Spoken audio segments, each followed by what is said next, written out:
Ep4 of the bottle. How to find a maker and commission a fursuit. Before I start, I have actually already written a guide on this. It's on my Tumblr, the Maker's Database. There is a link in the description if you are lazy. And this is basically just going to be a compressed version of that. So if you want to learn a bit more, you can go read that as well. Okay, so you have decided that these fursuit things are pretty cool and you want one. That's awesome. But if you want to get serious about getting one, you need to ask yourself a couple of very important questions first. Can you afford a fursuit? This is generally the most important question because people don't really realize how expensive fursuits can get. Like, a good one, like a good full suit, is going to cost you roughly around 2,000 US dollars. And if your character looks like this, it's going to cost you probably double that. But if it looks like this, you don't really have to worry as much. If you don't have a good source of income or a butt ton of savings or really generous parents, it's probably not the time to get a fursuit. And please prioritize. It is much more important to have a roof over your head and food on your table than to have a fursuit. It's a hard decision, I know, but please don't starve yourself to get a fursuit. That is not good. Don't do that. And can you physically fursuit? Because fursuiting is a lot of exhausting work because, you know, we're wearing like walking carpets and it gets really hot in here and you get really tired really quickly. So if you don't have like a good level of fitness and a good heat tolerance, this probably isn't for you either. Like, you can probably get away with getting a partial if you're not very fit, but if you want to be like a really active digigrade suitor, then time to get fit. You definitely do not want to push yourself when fursuiting because if you get overheated or you get too exhausted and you faint, then when the paramedics come, they're going to cut you out of your suit without a second question because, you know, your health is more important than a fursuit. So please take care. And one last thing I need to mention is claustrophobia. If you are claustrophobic, I don't think you're going to be able to suit because these heads are very enclosed and tight most of the time. So you might panic if you put one on. Even if you're a little bit claustrophobic, I would still see if you have like a friend who has a fursuit head and maybe try that on. And even people who aren't claustrophobic at all still freak out when they put a head on. So it's generally good to try someone else's on beforehand just in case. But if all is good, you can start getting your suit for real. Before you go maker hunting, do you have your character ready to go? If you don't, you can go watch episode 3, because that's what that video was about. Clicky. If you don't know what you want, or you're a bit stripped for cash, you can actually buy a second-hand suit or a pre-made suit on Dealer's Den or Furbuy or something like that. If you don't know what a pre-made suit is, that is a fursuit that has never had an owner. It has been made by a maker specifically for selling. It's really good because, you know, you get an awesome brand new suit that's never been worn by anyone, it's an awesome design, and it's ready right now. If you still don't know what you want, what you can do is when you find a maker, you can ask them to do you an artistic liberty suit. Give your maker maybe like a color or a species or just some very basic basis to go on, and then they design the rest. And some makers will even do a discount for this because they get to have lots of fun and do a design that they want to do. But let's just say you've got your character ready and you want to find a maker. First, even more questions. So, what kind of suit do you want? There are lots of different kinds in regards to parts and stuff. I could list them all, but I have a picture. You can just look at this and save me the effort. Here it comes. Whee. Still scrolling.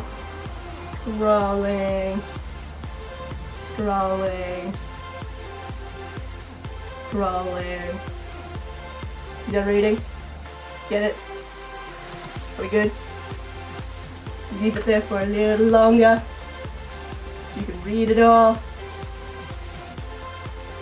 Okay, and then you've got toonie suits, semi-toonie suits, and realistic suits. But remember, realistic suits are going to cost you a lot more because lots of details and stuff. And then you've got 2D eyes and 3D eyes. Like 2D eyes are just, you know, flat 2D eyes, they only look the one way. And 3D eyes, like mine, are eyes that are built slightly concaved into the head, so it gives that illusion that it's always looking at you. And 3D eyes isn't everyone's cup of tea. It can be a little creepier sometimes.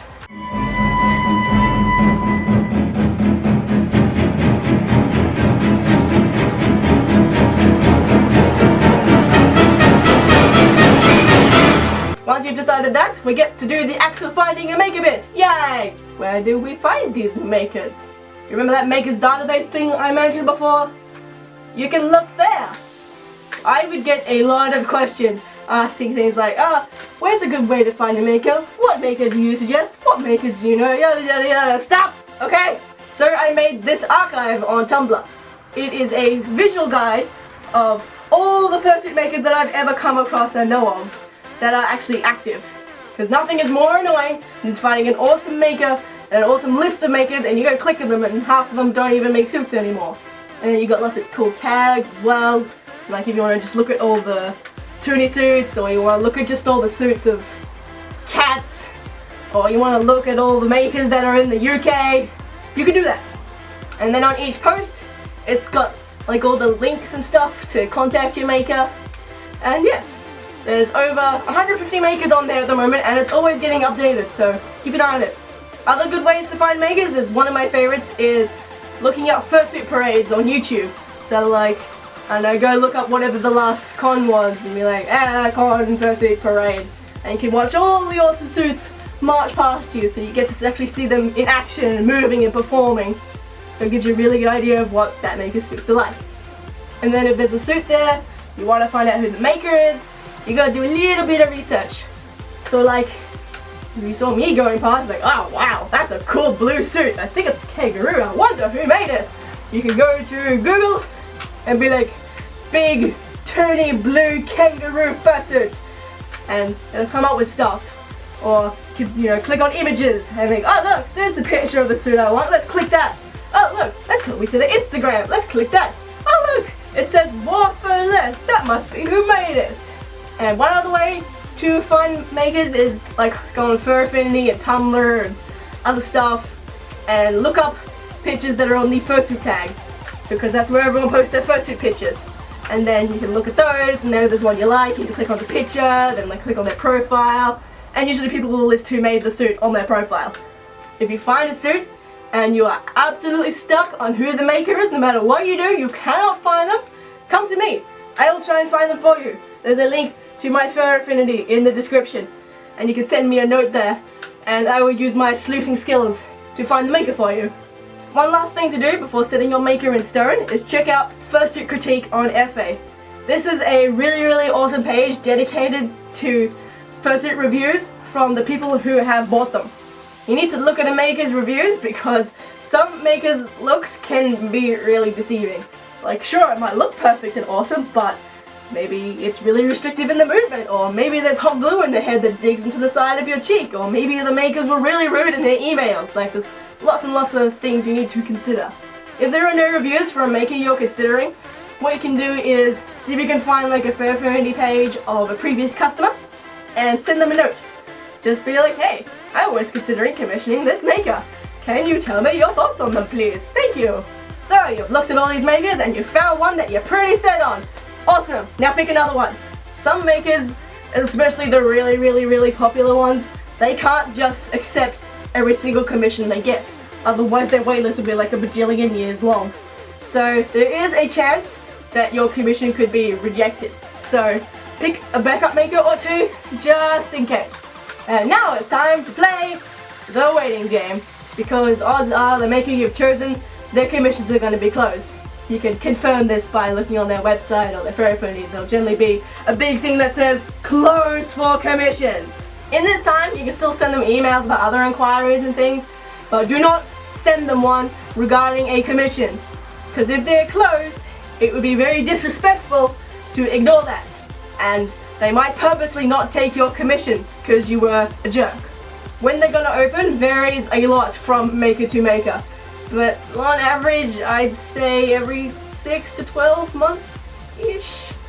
Sometimes on their websites they list when they actually are going to open, but if they don't, you can send them an email just asking when they're going to open. Be sure to find their Twitters and their Tumblrs and their Facebooks and all their other social medias, because they'll usually do a big announcement when they're going to open, so you don't want to miss it. But if they are open, or you've been waiting and they are open now, you can send them an email for a quote. A quote is the exact amount of money that your suit is going to cost, and your maker has taken the time to calculate this for you by the cost of the materials, and how long it's going to take to make. If you like the quote, you can let them know that you're ready to commit to getting the suit.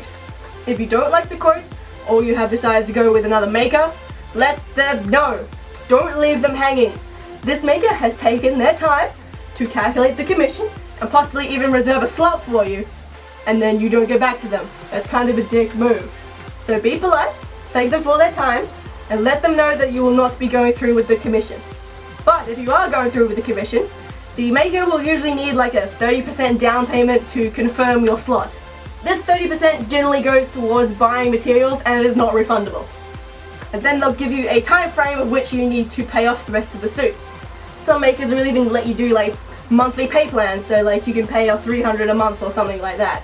You can also pay it off immediately, and makers love that because that's awesome, and it will usually significantly boost how quickly your suit is going to be finished. But again, how this works varies a lot from maker to maker.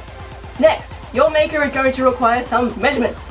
This will involve either getting a bunch of stuff you need to measure, so like get the measuring tape and measure your arm, shoulder, hand, body parts, or you'll have to make a duct tape dummy. A duct tape dummy involves literally wrapping yourself from neck to ankles to wrists entirely in duct tape over some old clothes or something, and then you cut it all off in one piece and then you send it to your maker. So this way your maker can make sure your suit will fit you 100% perfectly because they use your duct tape dummy as an actual dummy. If you want to know more about how to make duct tape dummies, there's a guide to one I know of in the description. You can click it. Now that your maker has all your measurements and you've paid it all off, you can relax. Because your suit is being made and eventually it's going to turn up at your door and be the best day ever. And hopefully your maker should send you work in progress pictures, and they're awesome because it gets you all excited. You get to see little glimpses of what your suit might look like, and it's awesome. And if they get anything wrong, you can let them know they need to fix it. Seriously, don't be shy about asking your maker to fix something. Like with me, when they sent me a work in progress picture on my head, my nose was actually black. And I have a blue nose. I like my blue nose. So I was like, hey guys, is that black or blue? Because it's kind of supposed to be blue. While you're waiting, you can get a few other fursuit essentials. My guide goes into these in more detail, but the two most important things are Under Armour and brush. Under Armour is what you wear underneath your suit. Don't ever wear regular clothes underneath your suit because you will get way hotter than you need to and you get really, really stinky. Don't ever wear nothing under your fursuit either because that's gross. What Under Armour does is it helps like bring the heat away from your body and it keeps the sweat out of your suit, so it keeps you cool, keeps you smelling nice, and it's just awesome. Just get some. Other brands work awesome too, and knockoff brands are better than nothing. And I shouldn't have to reiterate the importance of a brush. A wire slicker brush. Get one. It's important. Oh, and don't forget that disinfectant I mentioned in my first video. Clicky to go see it again. And then, welcome to being a fursuiter! Woo! And if this is like your third or your fourth suit, I am extremely jealous and now hate you! Thanks for listening. Random question! From Soma. Opinions on the following. Digi or planty? Toony or realistic? Following eyes or flat? Well, I've never worn a planty suit, so I have no idea. But I would assume it's a lot better to run around in because you don't have like big heavy pillows on your feet and stuff. But digigrade can really make a character look amazing. Like, it looks crazy awesome. So I personally do prefer digi over planty, but I also wouldn't mind getting a planty suit just so I can, you know, relax a bit more. With toony versus realistic, I'll always be toony. Because with realistic, they don't have a lot of emotion in them. I am super serious animals. I'm serious, pat me. Meh. But Toony's like, hey, I'm awesome. And realistic suits are also really expensive. But realistic suits are awesome. I love to look at them. But I probably wouldn't want to own one because they're also very difficult to keep clean. Because you have to be really careful cleaning airbrushing because it will come off.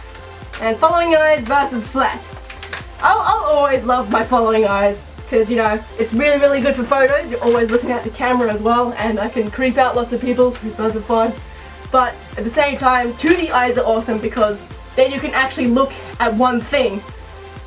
So it's not like following you all the time, and that can make for a lot of good photos too.